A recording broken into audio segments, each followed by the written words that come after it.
Bismillahirrahmanirrahim. Assalamualaikum warahmatullahi wabarakatuh. Waalaikumsalam warahmatullahi. Alhamdulillah wassalatu wassalamu ala Rasulillah la haula wala quwata illa billah amma ba'd. Sahabat Mimbar Unima yang dirahmati Allah Subhanahu wa taala, alhamdulillah di bulan puasa Ramadan kali ini kita bisa bertemu lagi dalam acara Ramadan bersama tokoh. Dan alhamdulillah di sore ini kita sudah bersama salah satu orang yang luar biasa, sesepuh kita, yaitu beliau Kiai Haji Abu Ubaidah. Assalamualaikum. Waalaikumsalam warahmatullahi wabarakatuh. Ya, terima kasih Mbah Abu dan para pemirsa, sahabat Mimbar Unima, mohon maaf memang kami memanggil beliau itu adalah Mbah gitu ya. Jadi kalau dialog saya dengan beliau saya panggil Mbak Abu Mawon ya Mbah, ya karena sudah kebiasaan.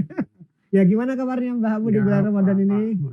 Ya, alhamdulillah sehat ya Mbah, luar biasa. Jadi beliau ini yuswanya sudah berapa ya Mbah? Ya, 83. 83 tahun dan masih membersamai kita semuanya, luar biasa. Kita doakan mudah-mudahan beliau selalu diberikan kesehatan dan selalu memberikan bimbingan kepada kita semuanya. Sahabat Mimbar Unima yang dirahmati Allah Subhanahu wa taala dan para pemirsa semuanya, kita akan ngobrol-ngobrol dengan beliau selama kurang lebih 40 menit ke depan sambil menunggu berbuka puasa. Mbah, mungkin bisa disampaikan kepada kita semuanya tentang perjalanan Mbah Abu. Katanya aslinya bukan Magelang ya Mbah? Iya. Ya, pokok gimana Mbah ceritanya Mbah sampai di Magelang itu? Saya kan bukan asli Magelang Mempet. Ya. Saya dari Klaten, Ya. tepatnya di Kecamatan Polenharjo. Oh iya. Kenapa sampai di Magelang ini? Waktu itu saya terbentur masalah biaya kelanjutan kuliah.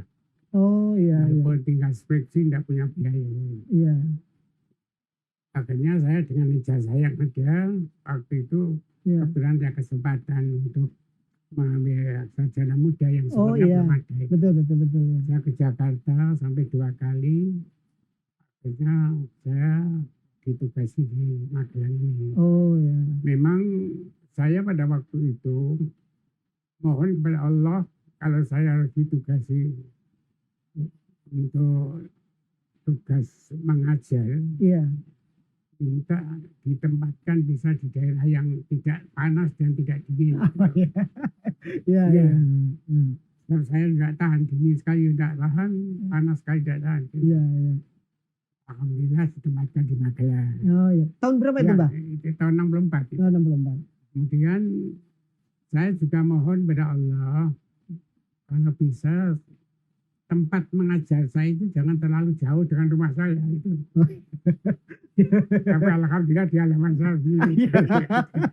Tiga permohonan saya terpenuhi ya, terkabulkan oleh Allah Subhanahu wa taala. Ya. Walaupun semula saya kan ditugasi di SMA Negeri 1 itu. Oh.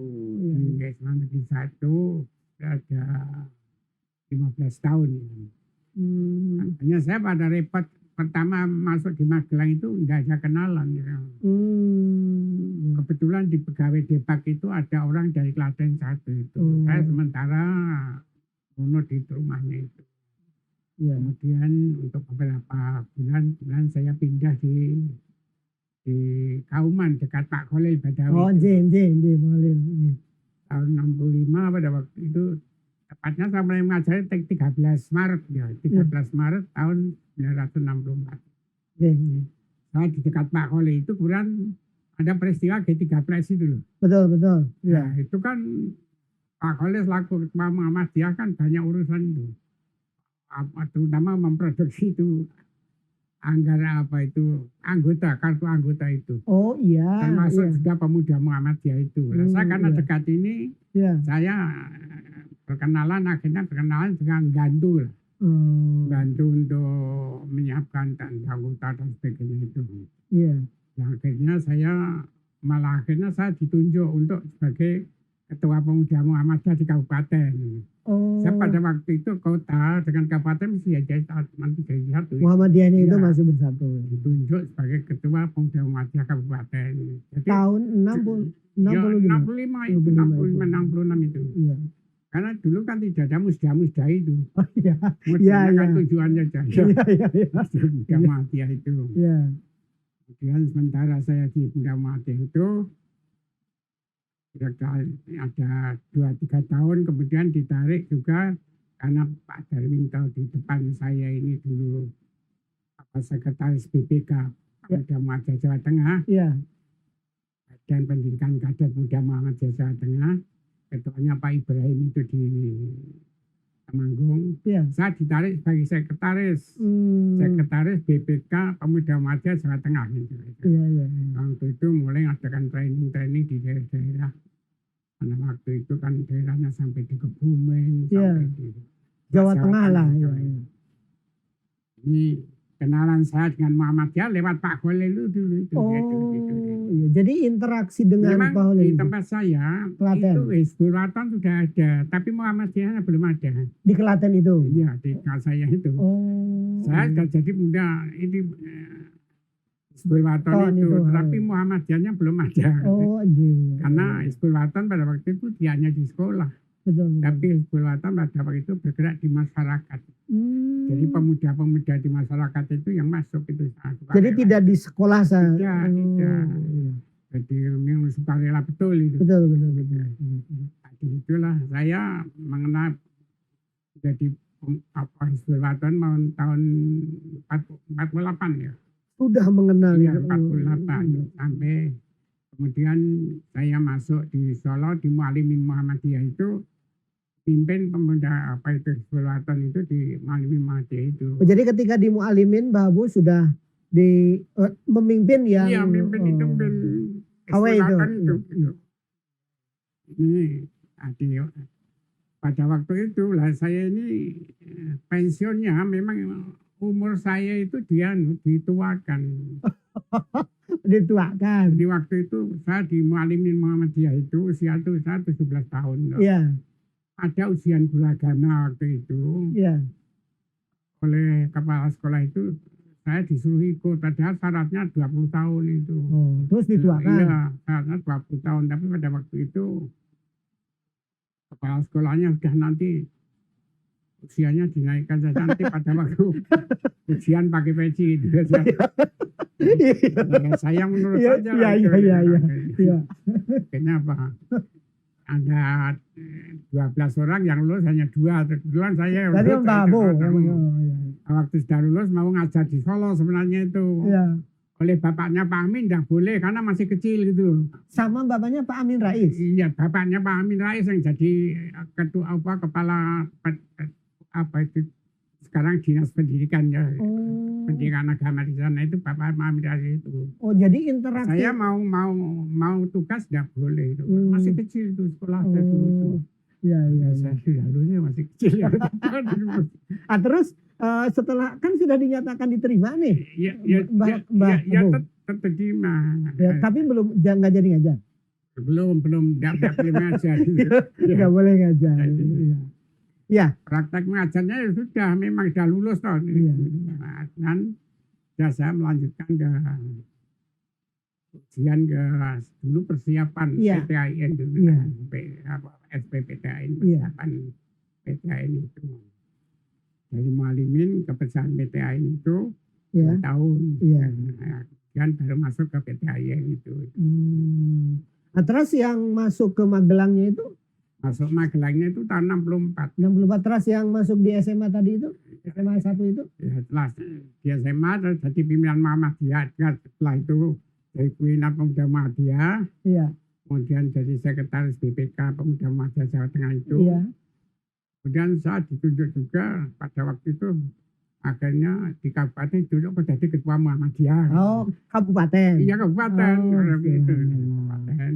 itu juga tanpa lewat musda. Enggak, Oh, iya. tujuan. Dulu itu tidak ada musda-musdahan. Iya, iya, iya, iya. Musda-musdahan itu. Iya. Nah itu beberapa tahun kemudian saya terangkap untuk menjadi ketua masih pendidikan di kabupaten juga itu. Iya, iya, iya. Nah, waktu itu sudah mulai tahun 76, Iya. mulai saya masuk di apa itu pendidikan SMA ini. Yang Pendidikan Muhyiddin SMA ini. Muhammadiyah ini tahun 76 itu. Muhi ini 76. 76. Iya. Sebenarnya kalau sejarah SMA itu Iya. dulu di kota ini belum ada sekolah Islam, SMA Islam itu belum ada. Oh. Bahkan saya pernah mengikut mendirikan SMA NU Iya. di Secang.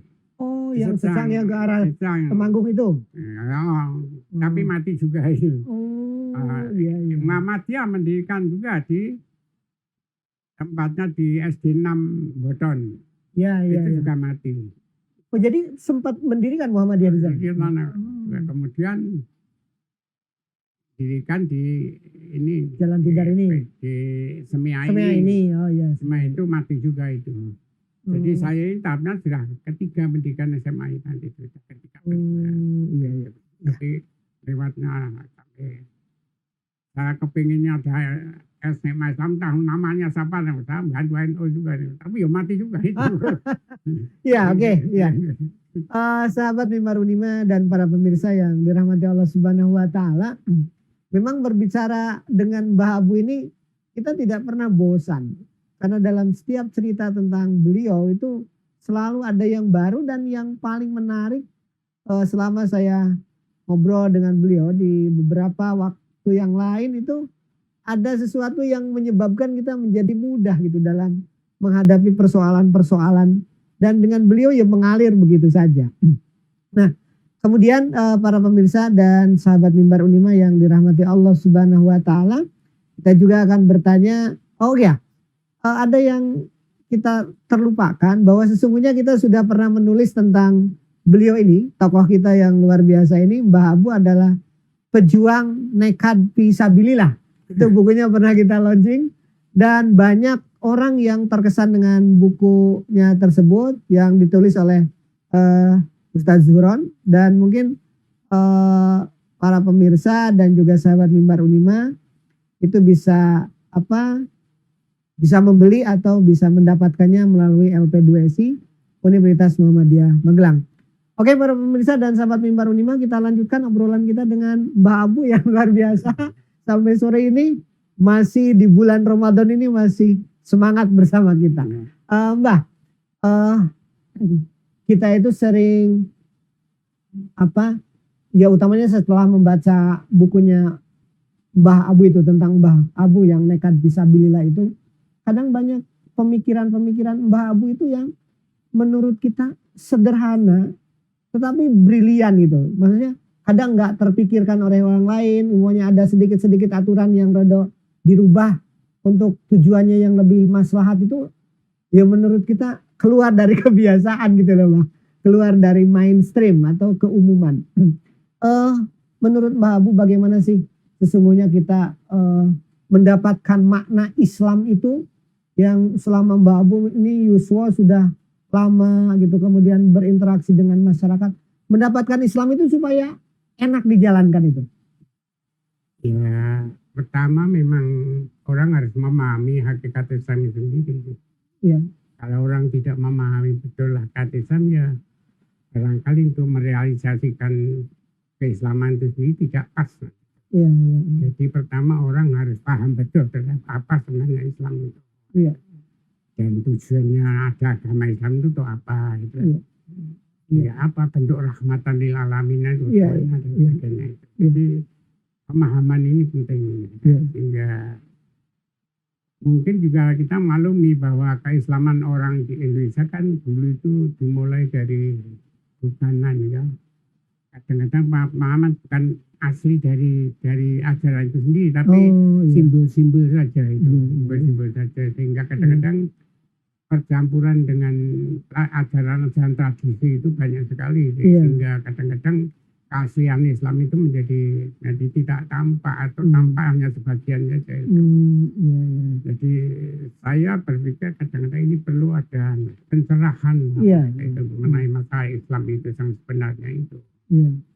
Makanya apa yang sampaikan itu ya bukan sesuatu yang biasa aja lah. Iya. Artinya ya Islam yang semacam itu ya. Jadi biasa saja. Iya. Hanya mungkin orang kadang-kadang kok aneh ya, kok belum pernah dengar dan sebagainya ya. Iya. Ya, monggo. Iya.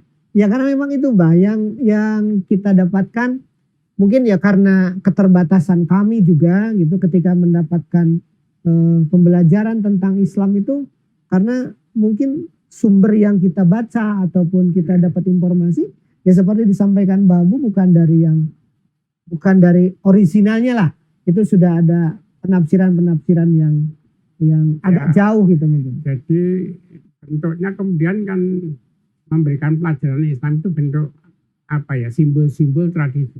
Iya. Misalnya contoh mendekati bulan Ramadan. Iya.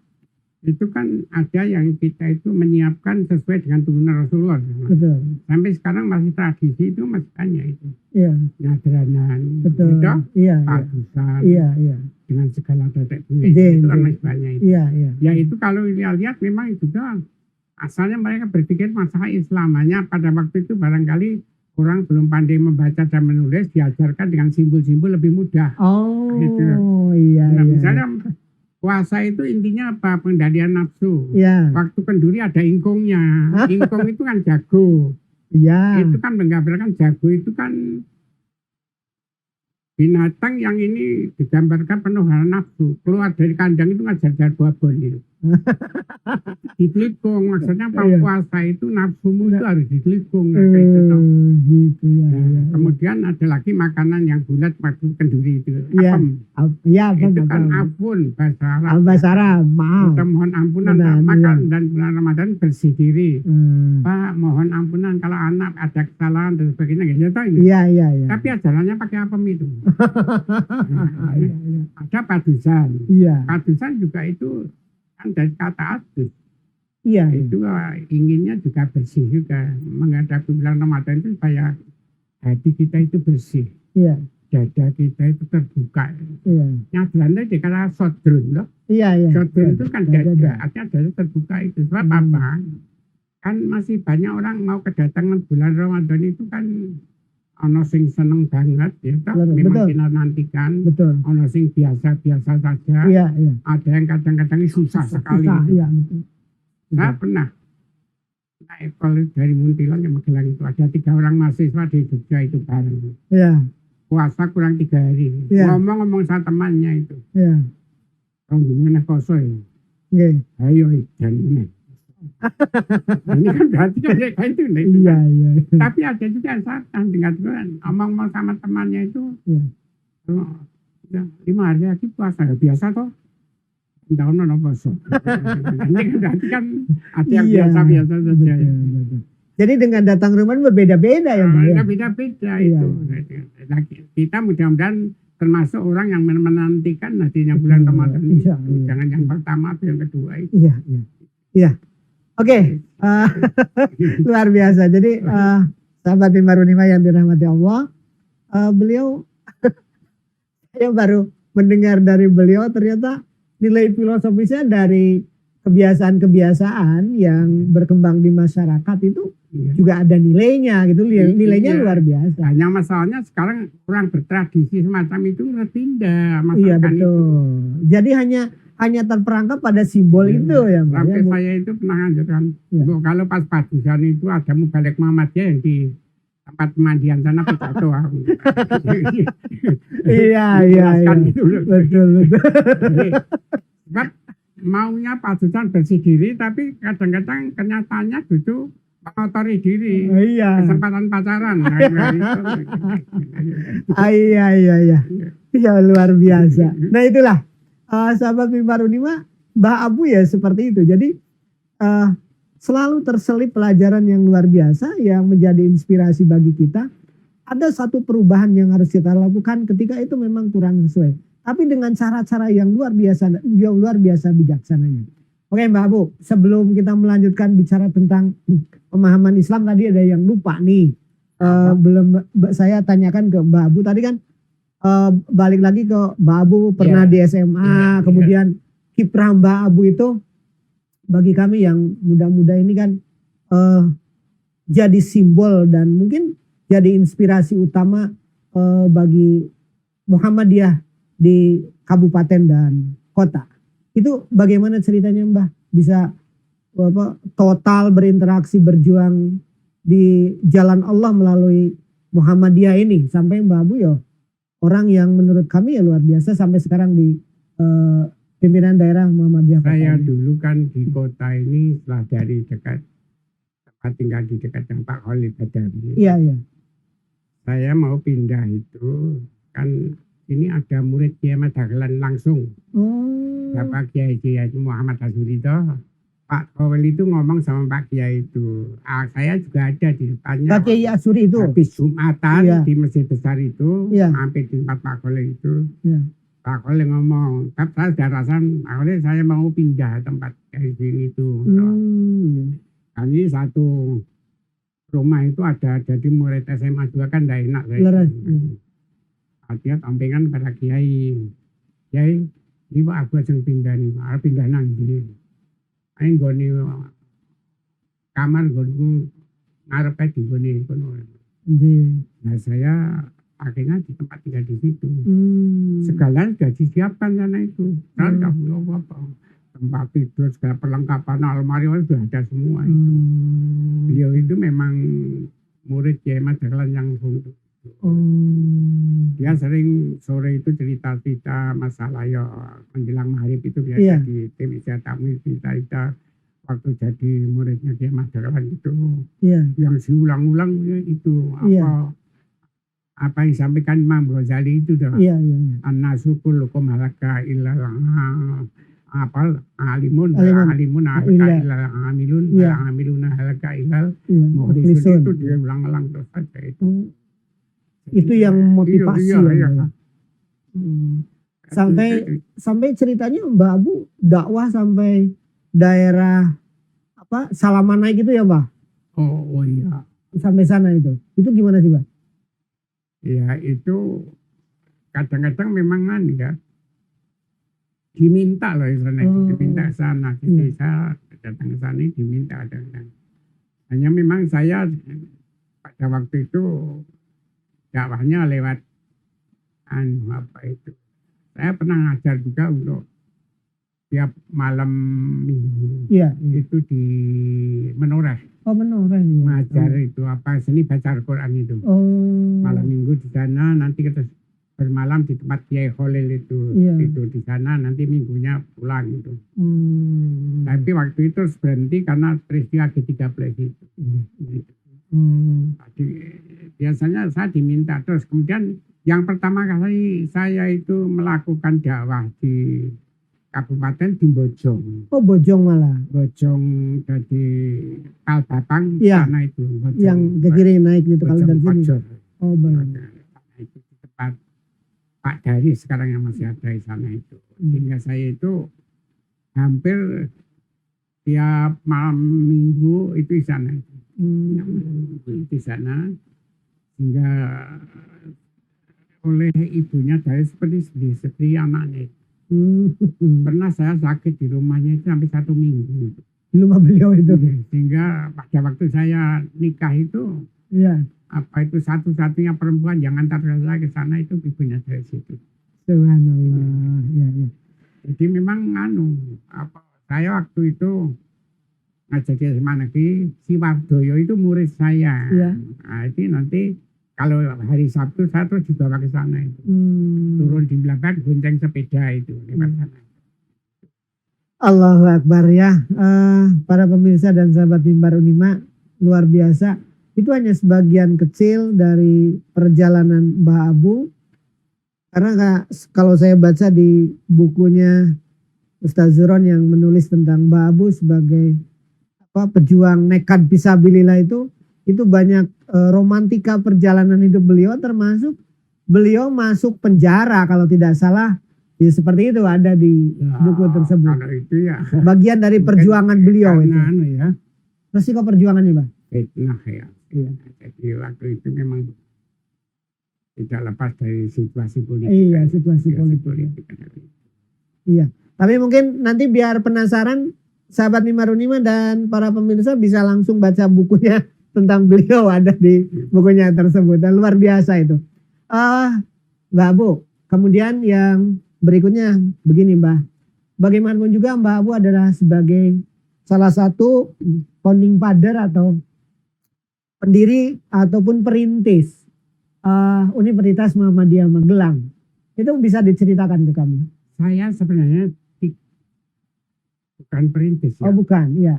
Sebab saya masuk di UMN itu sudah UMN jalan. Oh sudah Ya. ya. Yang perintis mungkin Pak Parlan itu. Oh Pak Parlan itu. Sebab saya waktu itu kan 64 kan 64. Iya itu. Saya belum sempat untuk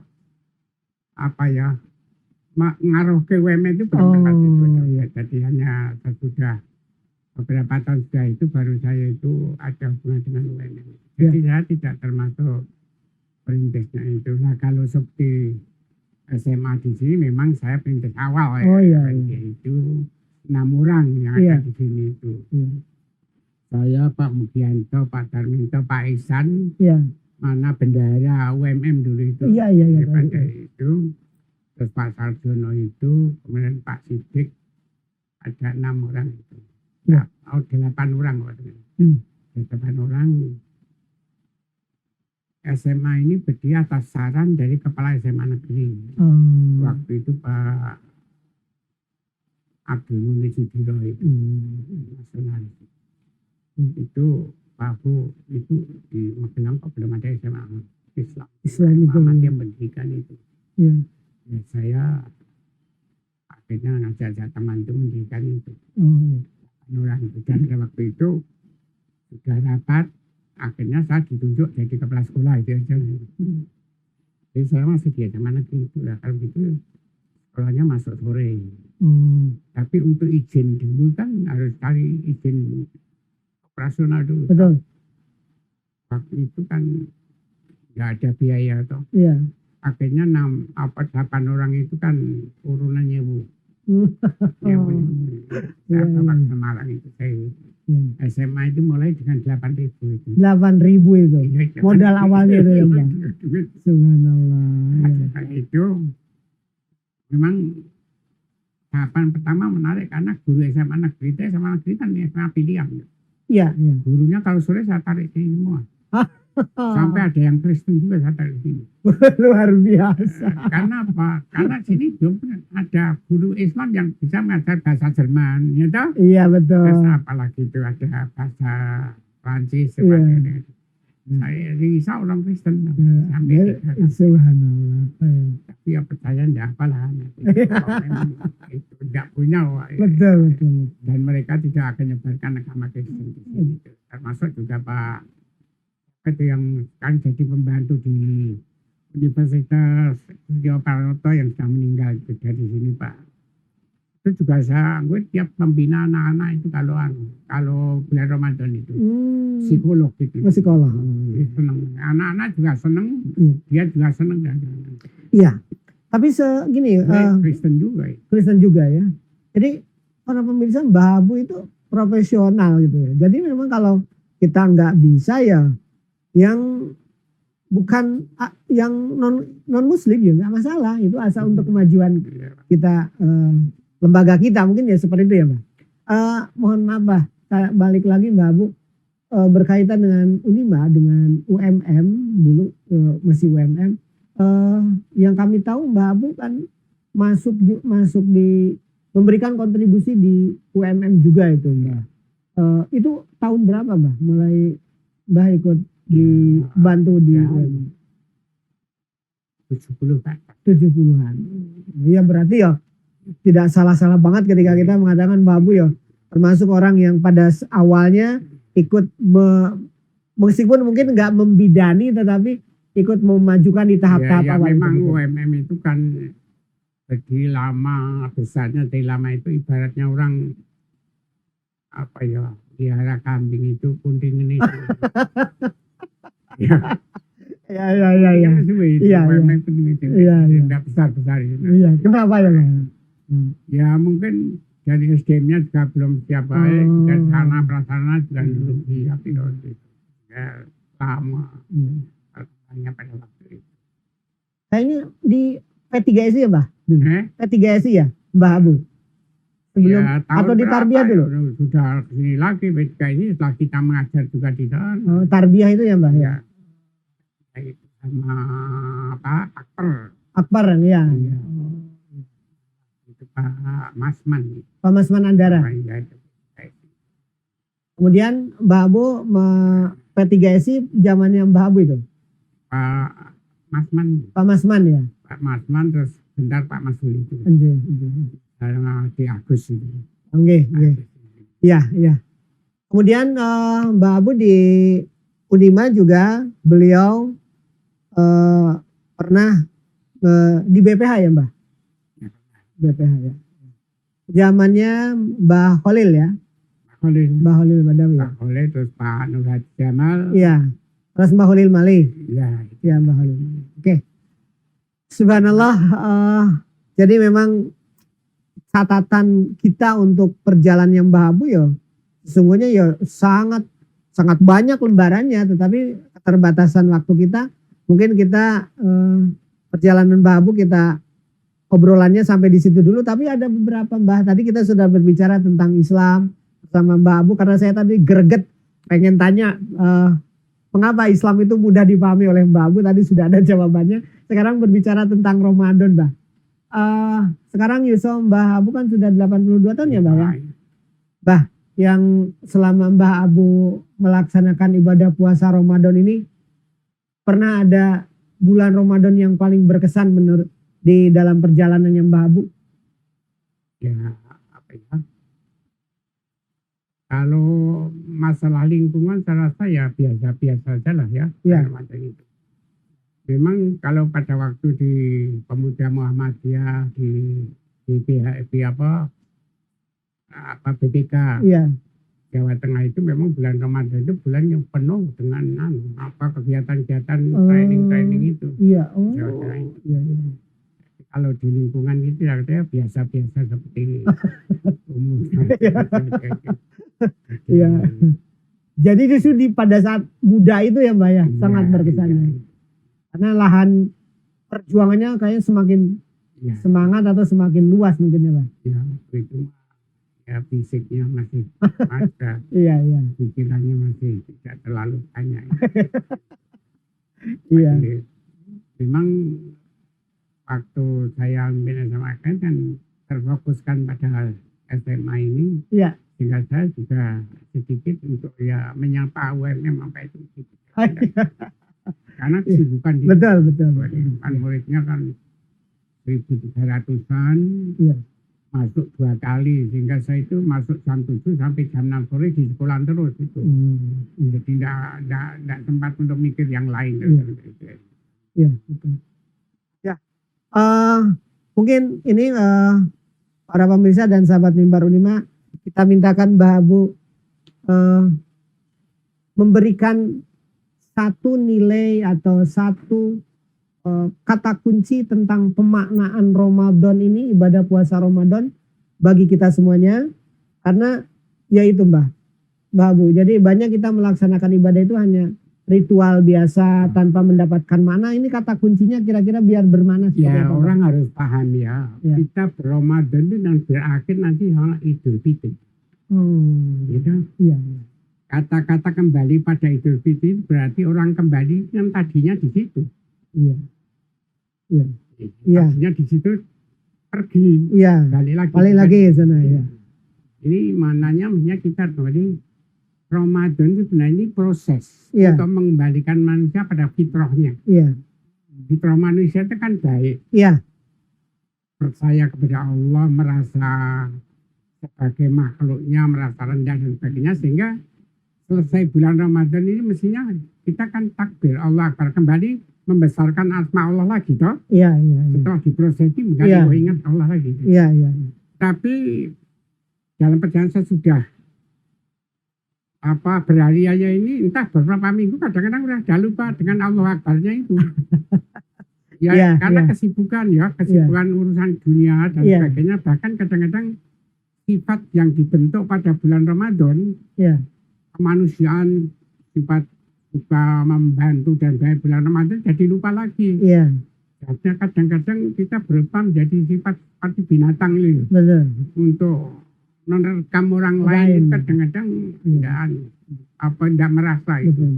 Nah ini untung Tuhan tuh berikan bulan Ramadan tuh wes orang karu-karuan dosa nih balik gimana jadi Idul Fitri Iya. Nanti berproses lagi, Iya, balik lagi. nanti selesai puasa mesti Allahu Akbar, Allahu Akbar, Allahu Akbar. Iya. Kembali pada fitrahnya. Iya. Sebab kita itu kan sebenarnya kan keyakinan adanya Allah, Iya. kepercayaan pada Allah itu kan sudah dibentuk sejak di alam arwah. Iya, betul.